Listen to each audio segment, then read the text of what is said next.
topics and opinions expressed in the following show are solely those of the host and their guests and not those of W4CY Radio, its employees, or affiliates. We make no recommendations or endorsements for radio show programs, services, or products mentioned on air or on our web. No liability, explicit or implied, shall be extended to W4CY Radio or its employees or affiliates. Any questions or comments should be directed to those show hosts. Thank you for choosing W4CY Radio.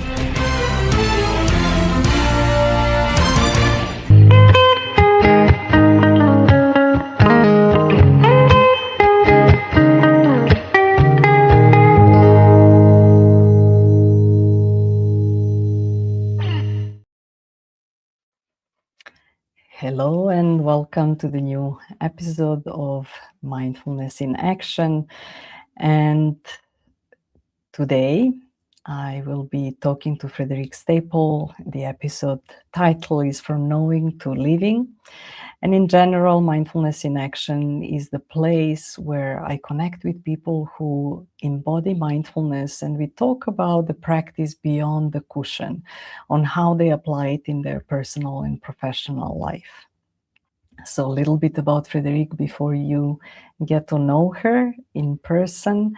Frederiek is working as a psychologist for more than 30 years. She's in mental health field and working as a psychologist trainer, and she also has a private practice. She specialized in trauma, anxiety, and depression.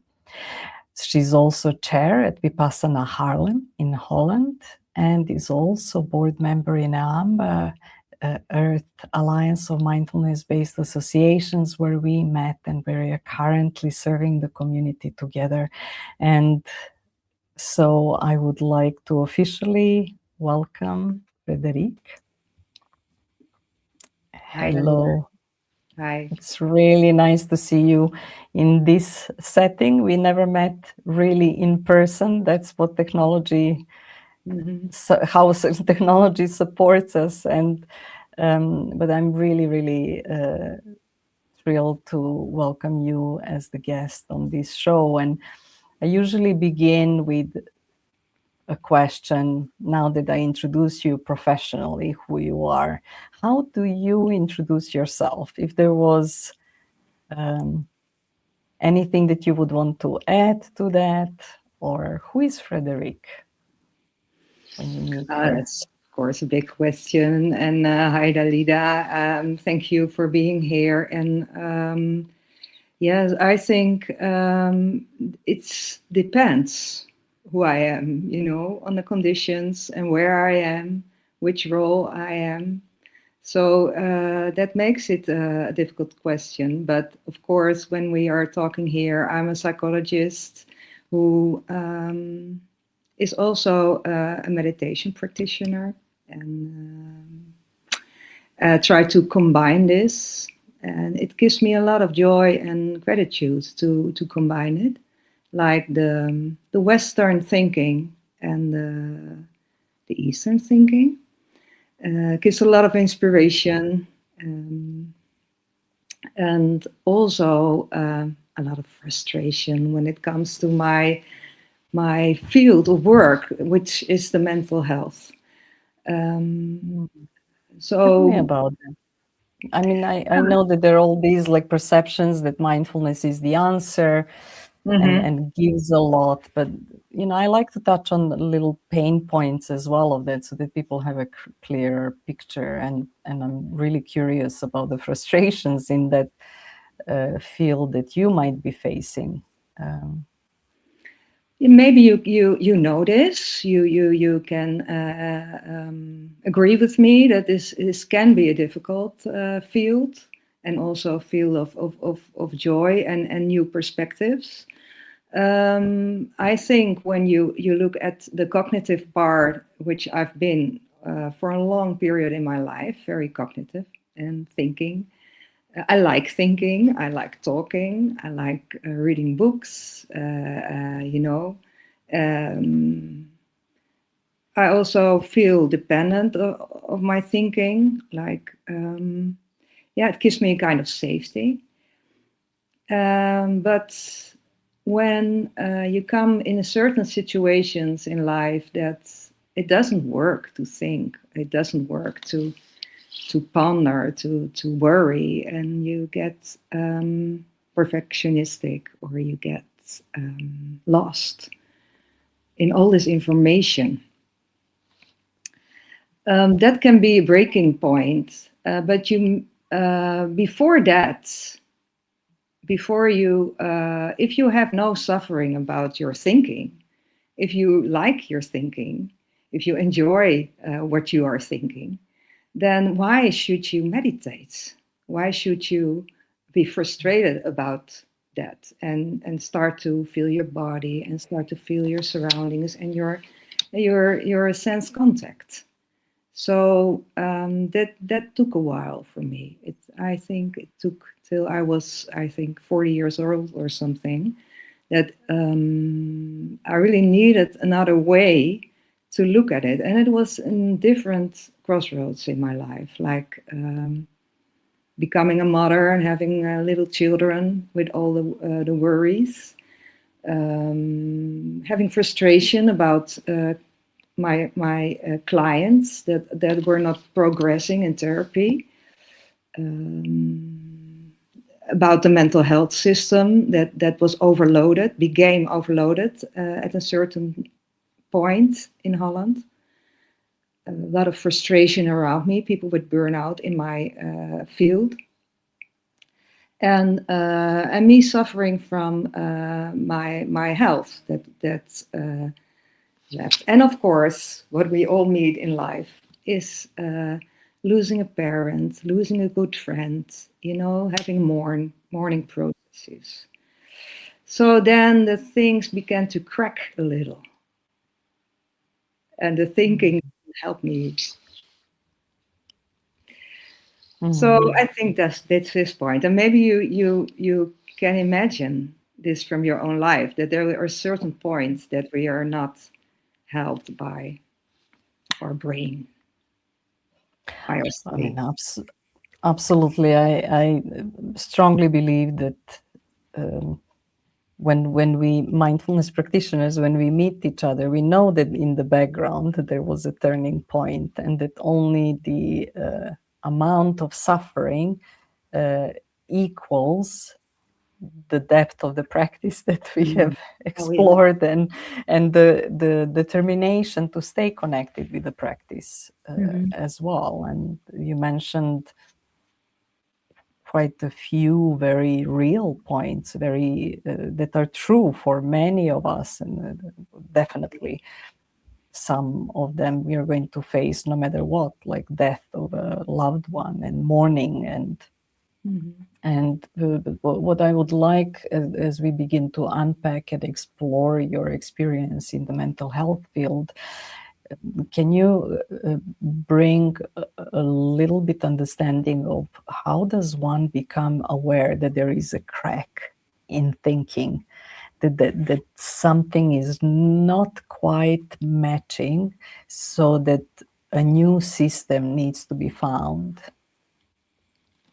I think as a psychologist, why you meet every day in your working week, you meet people who are suffering and people who have a question about their suffering. They have a question about their troubles, and it's an honor to listen to them. But it's also confronting, because when I started as a psychologist, it was just like they were talking about another planet, when I was young. When I was very young, when I started as a psychologist in crisis work. And it was really like, this is not going about me. They are talking about suffering, but I'm not having this. But then I think when I was 30 years old, at that point, I lost a very dear friend. And I was myself 30 and he was 30. And well, it was really tragic. It was a traumatic event, because I found him when he was lying on the couch. Yeah? So then I think my world started to shaken up. If you really want to know this starting point, that then I could not, you know, born in a Western society, studied, having friends, having parties, having fun. Of course, I've always been a little bit seriously, you know, like going to university and studying psychology. But then it really hit me like, this doesn't work. And the first you are shock period and you're not realizing what is happening here. But nothing seems to work. Nothing seems to work at that point. And so it was, I think, 10 years later when I started with meditation. But at that point, I was just lost. And I realized this is why people talk to me, you know, that's why they come to a psychology practice. And or they say, well, I need a psychologist, or I have to talk to a psychologist. And in that period, I had learning therapy. So I went to a psychologist for learning therapy. But I really had this feeling when I was the patient that, well, it didn't feel like they could help me or something. Like they just missed the point, or I didn't felt really understood. So there begins a kind of struggling. And now when I meet people, I feel like I'm so connected to their suffering, you know. I immediately know why, not always, but, you know, I feel like I can be together looking at the suffering. And when I was a young psychologist, I was just curious. Right. Well, curiosity is also part of mindfulness, right? Like, so it sometimes feels like it's all separate, but that whole journey seems like a progressive field where we begin to get ready to explore more what is it, how we can help another fellow human being. And I mean, what really touches me that you kept observing what didn't work, and which meant that you wanted a deeper connection. That's why I'm understanding that you wanted to go into the depth of humanity of those who are really suffering. And recently, I actually had a client. Because the day after our session, I found out that he took his own life. It was really, really a shock. It shook me professionally. Now, I'm not a psychologist, I'm a coach, but still I felt The same. some sense of inadequacy, guilt. And can you share a bit? I'm really curious, how does one, I don't know if you, I mean, I would just assume that you had many different experiences of a kind, because you get connected with people who are at that point really for mental health and crisis work. How do you find stability within yourself in a way to I want to say, to protect yourself from other people's suffering? Simple answer is mindfulness and compassion. And so really the mindfulness teaches me, still teaches me to feel connected and safe in that position. And I have to be honest, I didn't learn this in the university. I didn't learn this at the postdoc educations. I learned to be still while you're listening to people who are in need, and to be connecting still while you're still connecting, and not making all these treatment plans or you know, strategies. Just listen. I learned it from my Vipassana teachers. I learned this from mindfulness. I learned this from from you, like from people I meet that are practicing mindfulness. And I think it's necessary. This is why I am joining the boards, like Vipassana, and because I think it's really necessary. And for me, there is no other way to stay calm in a hurricane. So you mentioned your own hurricane that you met. So I can also ask you, how do you stay? Because you're sitting here also calm and at ease while you're facing immense suffering, which we meet as coaches, as when you work in a hospital, as a nurse, as a psychologist, as a mother, maybe as a father, as a parent, as a human being. Well, yeah, now unpacking and thinking back of what was going on. I mean, mindfulness definitely helped, but not necessarily. I often think that when we say mindfulness, that we think of like, oh, just breathing in and out to relieve my suffering. But it's not really that. The principles of mindfulness, like I gathered the community because the person was the member of the community as well. We had a sharing session. We were going through the grief together, and I think like the principles of mindfulness based on, yes, there's a practice itself, the importance of meditation, then there's the community as well, sangha, that is really important, yeah, and then there is teaching. So as teachers, I mean, we also are working as actively as teachers of mindfulness with our own programs, right? So the teaching is important, but in the end, at times like this, the community, and actually community, it takes two to create the community. That's what I also learned. Two is enough. We don't need to think about hundreds of people in order to call it a community. And it was really, really precious to have a chance to reflect, to share, connecting with people from the field as well, and having those conversations, being seen, right? And having someone else to hold the space for me was really important. Yes, it's my line of thinking too that these three things are important, like reading books, and getting to know stuff, of course, but and doing your own practice. But we cannot be without a community. And I think the mental health crisis that we have worldwide, maybe, but especially in Western communities and cultures, can be also about that people go alone to ask for help.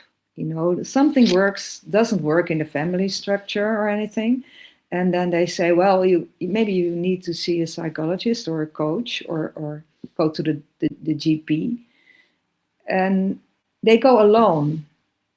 And they start to say there's something wrong with me, help, instead of talking about suffering, about basically normal things.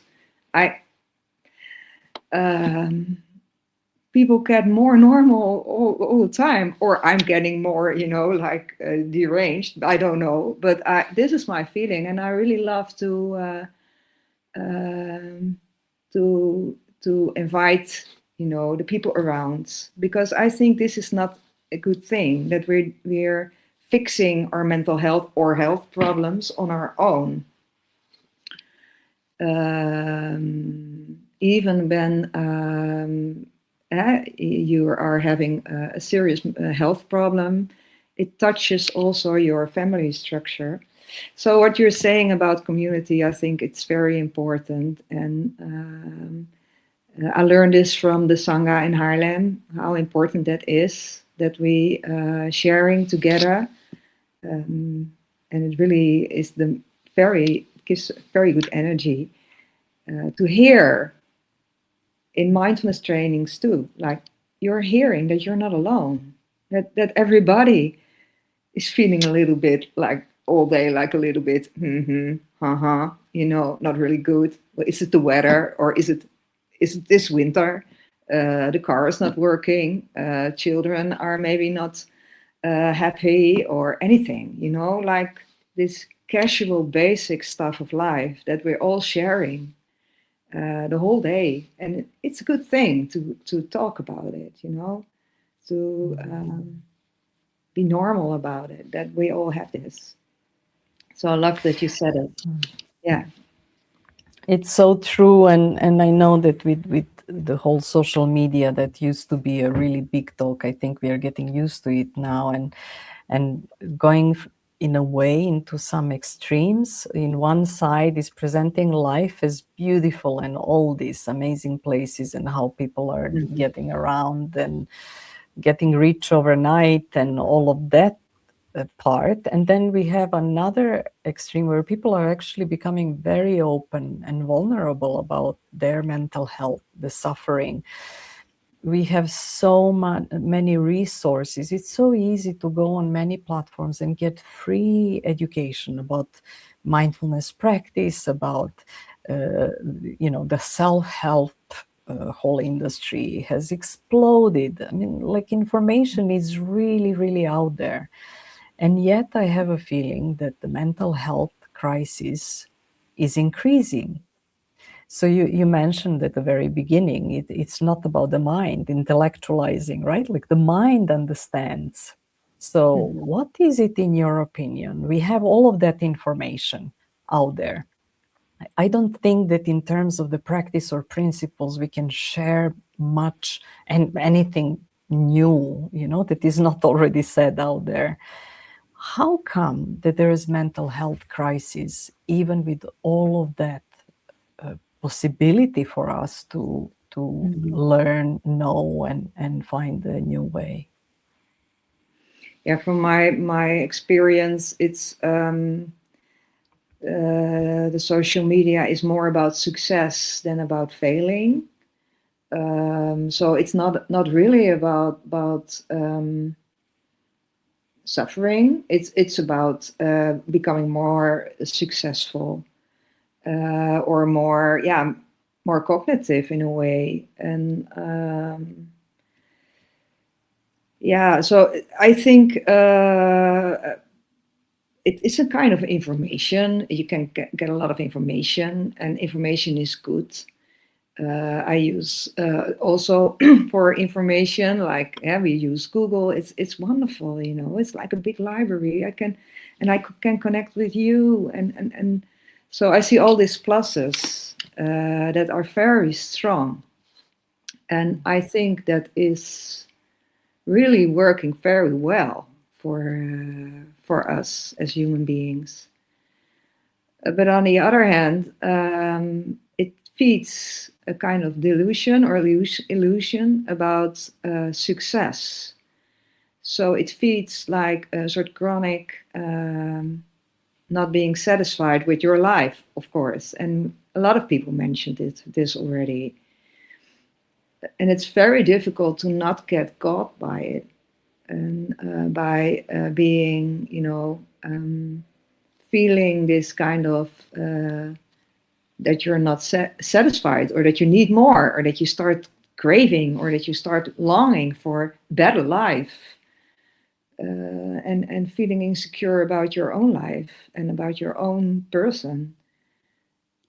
So I think we call this in the mindfulness training the discrepancy monitor. Like, you're always looking at, it can always be a bit slightly better than I did today. And, when ages ago you were able to play the violin in a village, for example, you were really very special person.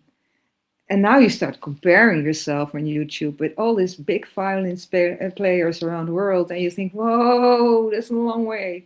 I have a long way to go. So you can get, the joy is not there anymore of your own achievements.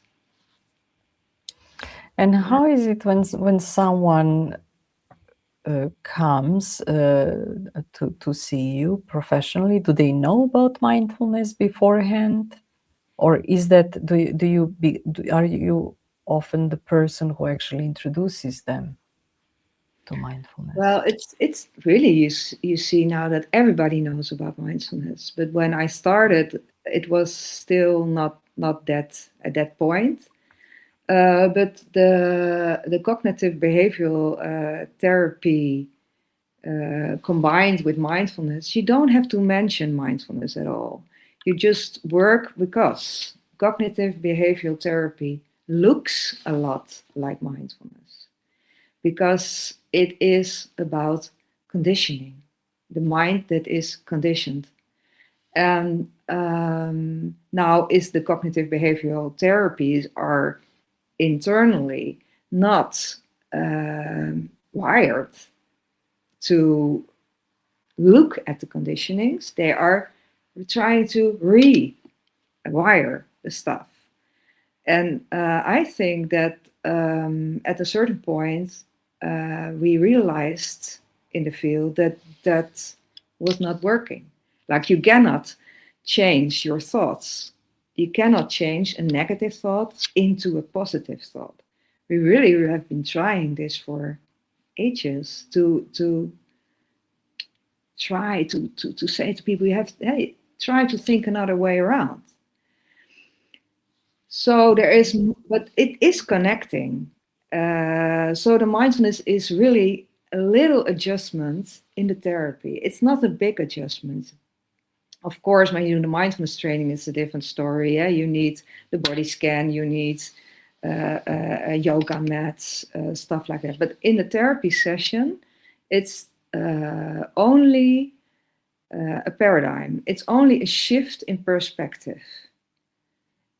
You're not fixing things, you are looking at the pain of things. So that's the only thing you really have to do. And when you are in therapy, you don't really notice that this shift is happening. It just happens, and you, I hope, of course, feel that it works for to look at another from another perspective. So, and that gives, you said in the beginning, curiosity. That's something you really want, that people get more curious about themselves and about their, also about their negative experience, but also about the positive experience, like we're training in the mindfulness training with the diaries and the registrations. It's the same. But what is new is that you are just one step more putting somebody in a position of looking at it instead of wanting to change it. Not accepting, like you have to accept it, but just accept for the moment that you have this thought and not immediately start to work with it and want to get rid of it.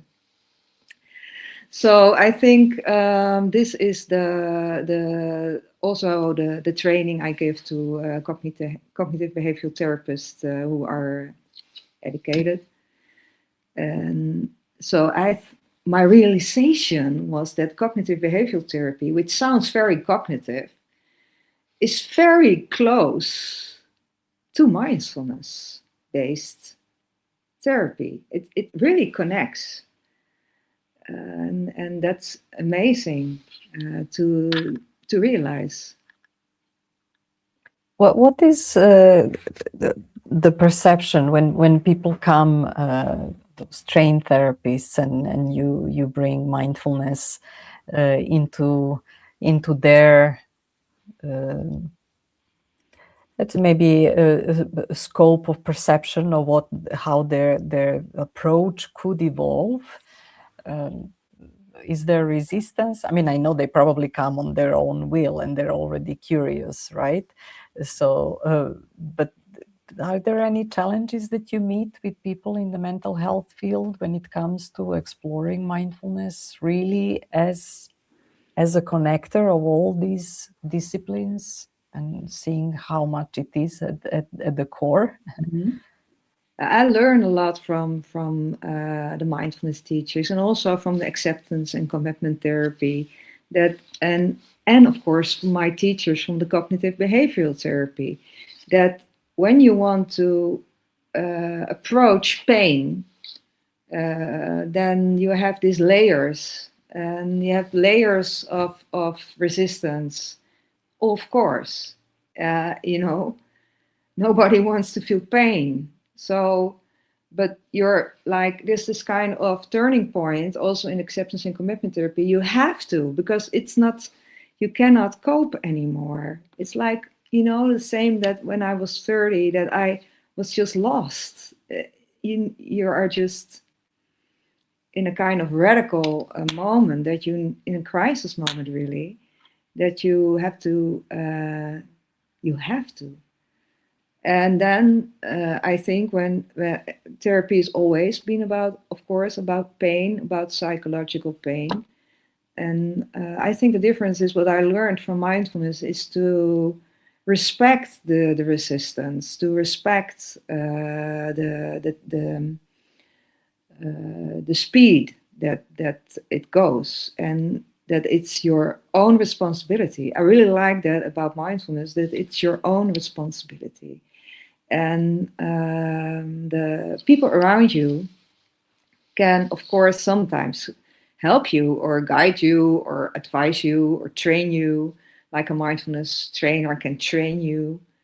But a mindfulness trainer can never say, you have to do this because you have to get better. And of course, you get a kind of resistance there. So what I really like about mindfulness is the freedom, also for the therapist, for the coach, for the professional, to be without expectations. So I have no clue, actually, about if people like me, or think it gave something to me. And so you will never know. So this is something that I'm not quite sure how much people who are not really into mindfulness can really grasp of that it's beyond the technique of breathing, even body scan, and that there is such a rich I have the image of canvas. It's like such a rich painted canvas with so many different colors. And now all of this that you're sharing, it's about the state of being, right? Like being okay with what is, being accepting, having the capacity to hold suffering or difficulties without any need of fixing and everything. And I often get that answer, and I just really wonder that question, and I wonder what's your perspective on it in the world where we also need to act, when there's all that thriving as well. So we it's not either or, right? So there's the blend.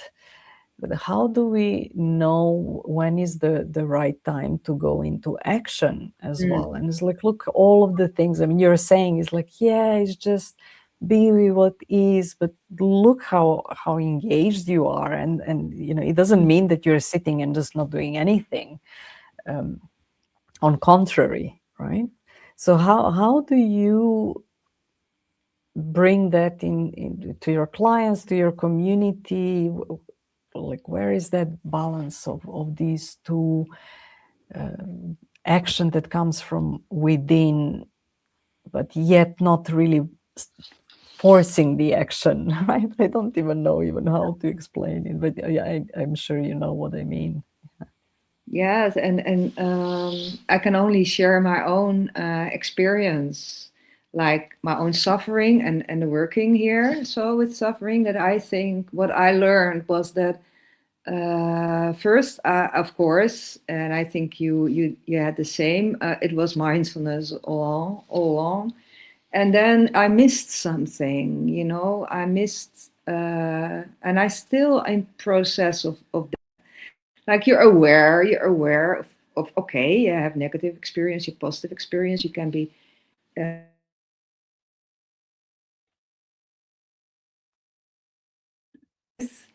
and but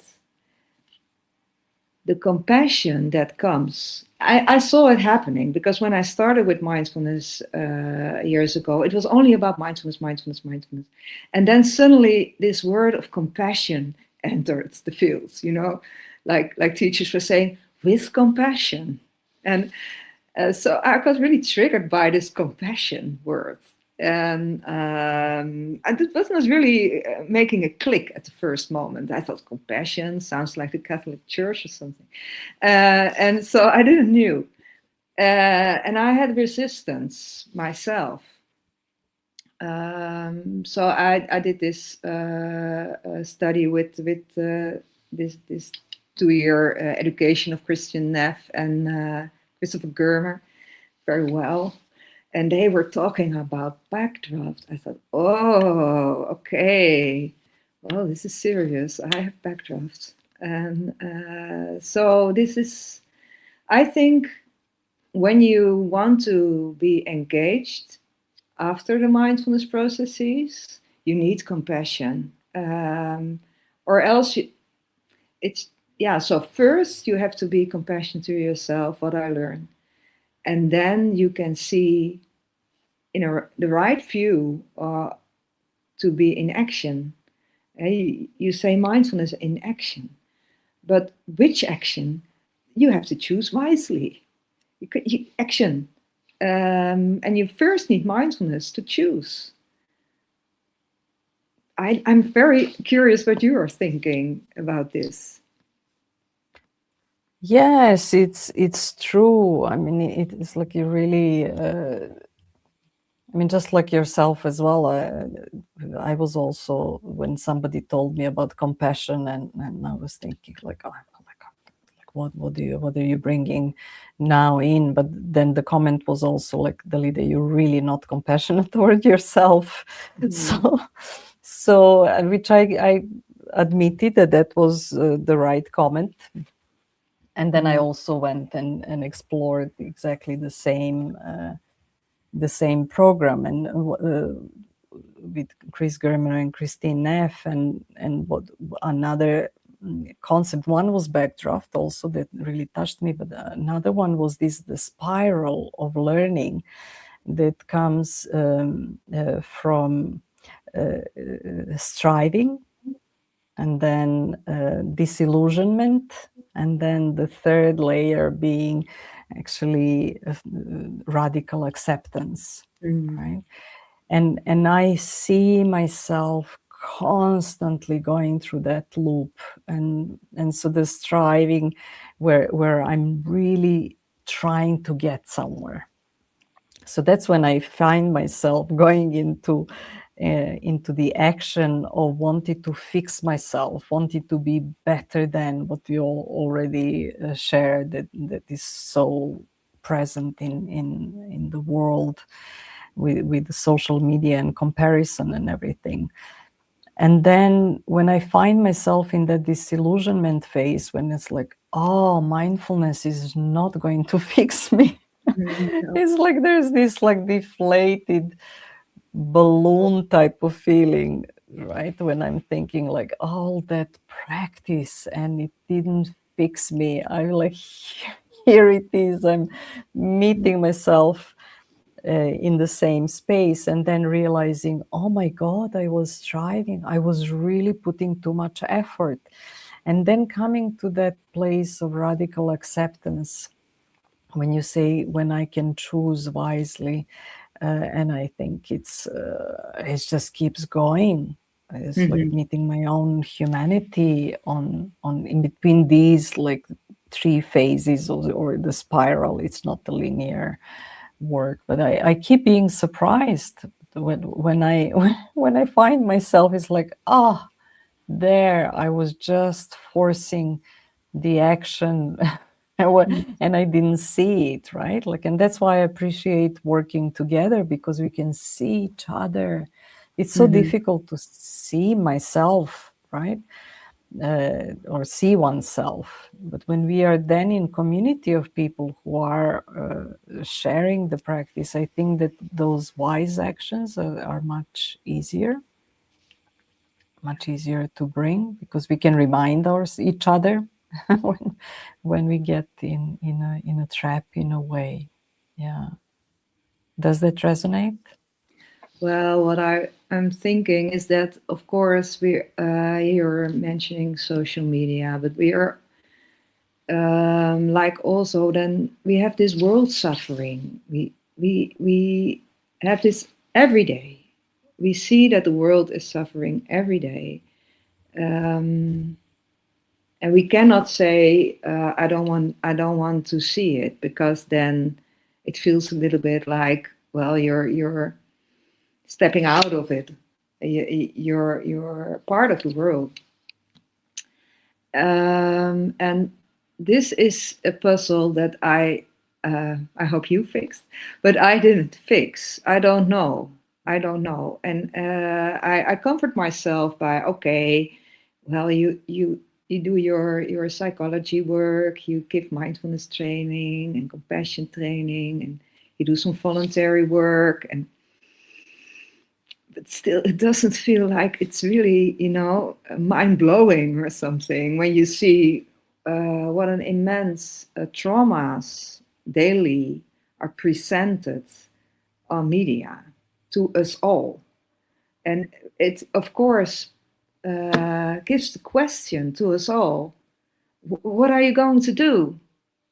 Are you going to sit and wait till somebody else fixes it?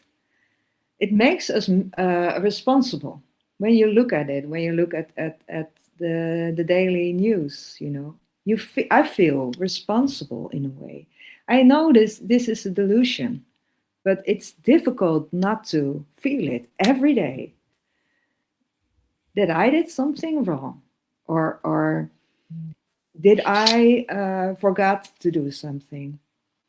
And this world stress is really important, I think, to address in a way, because we're all in it together. And I think you know where I'm talking about. Absolutely. I find also that balance between, like, where do I take care of myself? When is it listening too much, knowing too much, feeling helplessness? Am I doing too much? How much can I do? Where do I bring the impact? It's all bringing a lot of unease, I have to say, and I'm not sure. There are times when I feel stuck, and I really don't know if anything that I'm doing is bringing any kind of like dent in the universe. And then it seems that there is so much violence with all of this that we now are exploring. Everybody knows about mindfulness, and then on the other side there's so much violence, there's so much suffering beyond the individual. Is the collective is really taken into the place of, in many countries, we can't even say that there is a country that is not touched by suffering at the moment. So, like the question that I bring from time to, quite often is, and that I'm really bringing as a puzzle, where is the self-care versus providing the care and support for the community? How am I managing those? And it's the puzzle that I'm still looking, even how many pieces it has. I still don't know what kind of pieces I'm dealing with. Yeah, it's Because hard. I'm sure that a lot of people want to do something. They want this action, but they have no clue what the action then should be. How can you come in action Um, and then it gets bigger and bigger and puzzling, and then you start to a little bit dissociate from it and start to focus again on your neighborhood or your city or the country you live. And I think, really, from my heart, I think it's enough, because you're just this tiny little person. But sometimes I'm a little bit doubting. That's why I'm discussing this with you, because maybe I'm doing also an easy exit here. Like, I'm saying to myself, well, I'm just this small person. What can I do? The world is big. I do my little job. But yeah, it still feels like, whoa, is it enough? Like the quote of Dalai Lama comes to my mind is like, if you think that you're too small to make a difference, think about the time when you think about the mosquito, right? Yeah. and So there is no action. I think that this is the thing. If we are all part of the ocean, and if we all see that we are bringing the value, then there is no action that is too small. But I think at the moment, maybe what we are called to not be taken by the hurricane, that whirlwind of negativity, of panic, of violence, of in my opinion, wrongful leadership in so many ways, of people who are not tolerating humanity and the change of values. So when that becomes too much, I think it's really important to come back to self and find that center, so that we can find the wise action coming from that, right? Yes. And what you mentioned when we shared about coming to the episode, and what I know about you, you love silent retreats. And if you could share a little bit, what is it about the silent retreat that helps you to be this kind of person, someone who acts in the world and to really take care of yourself? I really love about silence retreat that language is banned in a way, because words are very conditioned. To choose right words is really a difficult practice. Especially in a world with all these different languages, we're talking also now in English, which is not our own language. So when you are in silence, also with people who speak different languages, you feel this connection that you don't need words to be connected.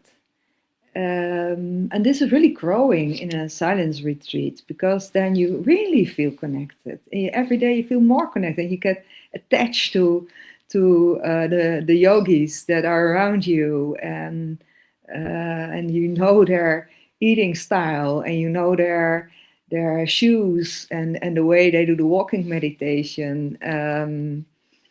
I love that. Not that I'm observing it all the time, but it's just feeling in this group, and I don't have to explain anything about myself. I don't have to call my name. I don't have to say my profession. I just can walk around there.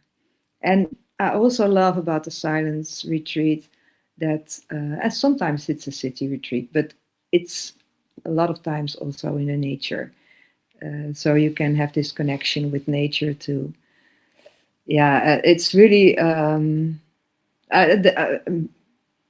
top experiences in my life when I think back about silence retreats and the teachings I got offered, of course. So this is why I think that the language that is missing, and another language arises. Beautiful. And what a way for us to come. I can't believe that it's already 50 minutes since we started. I feel like that we just, of course, every time just scratched a little bit on the surface. Is there any message that you would like to share for the end? Or maybe how could people, if they're interested to learn more about your services or support that you provide for psychologists, even can they find you?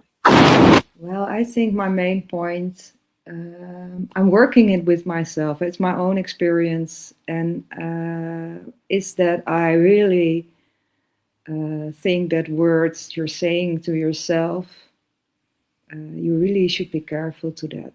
Like you're saying the right words to yourself, and treat yourself with a kind of gentleness and so it's not that I am doing this all the time, not at all, you know. So I'm saying this to myself, but I always want to connect with anybody who feels that the inner dialogue is a huge problem, because this is my main interest, and I love to share. And they can find me. Yeah, you can Google me. I'm. You can see my website, and you can send me a mail. I'd love to hear. Yeah. How beautiful. And now with all of that in mind, maybe I will just invite people to spend a minute of silence after this, listening to this show. And this is Mindfulness in Action. My name is Dalida Turkovic, and see you next time. Thank you.